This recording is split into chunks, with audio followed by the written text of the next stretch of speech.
शकुन के लिए उतारती है, ना कि उसे पूज्य मान करके, भगवान मान करके उतारती है। आरती उतारी जा रही है इस कारण सेम है ऐसा नहीं। पर्पस क्या है, भावना क्या छिपी है।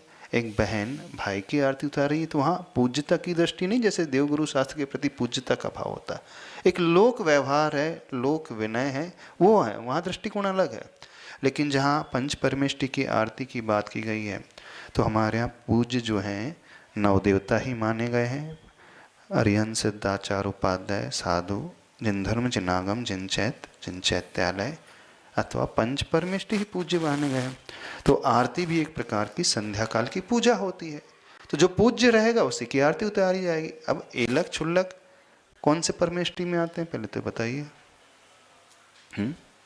जो एलक हैं छुल्लक है कौन से परमेष्टि में आते हैं? पांचवें की छठवें परमेष्टि में? कितने परमेष्टि होते हैं? परमेष्टि में तो नहीं आते। परमेष्टि में नहीं आते। कौन से देवता में आते? 9 देवता में से 9 देवता में भी नहीं आते। तो फिर लेकिन वो लगभग समकक्ष तो है महाराज। किसने कहा समकक्ष? एलक छुल्लक श्रावक है और पंच ये मुनि है। तो श्रावक और मुनि में समकक्षता कहाँ से आ गई? जमीन आसमान का अंतर है। मुनि जो होते हैं समस्त परिग्रह के पांचों ही पापों के त्यागी होते हैं। एलक छुल्लक श्रावक की कैटेगरी में, उनका परिग्रह का त्याग नहीं है, उनका केशलोंज का नियम नहीं है, तो कहाँ से समकक्ष हो गए? वो मनोज्ञ है। वो ये कह सकते हैं कि दीक्षा के अभिमुख है, दीक्षा लेने की उनकी भावना है, वो विशुद्धि को बढ़ाने वाले श्रावक की कैटेगरी में, श्रावकों में उत्कृष्ट हैं ये मान रहे हैं, लेकिन वह मुनि के बराबर है, ये गलत है, ये ठीक नहीं। थोड़ा सा इस हिसाब से आप समझने की कोशिश करें।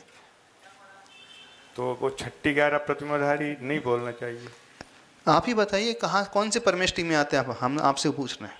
नहीं, मैं तो पूछ रहा हूँ महाराज। नहीं, जब पंच परमेष्टि में नहीं आते, 9 देवता में नहीं आते, पूज्य नहीं है, तो कहाँ से ना उनकी पूजा कौन कैसे हो सकती है?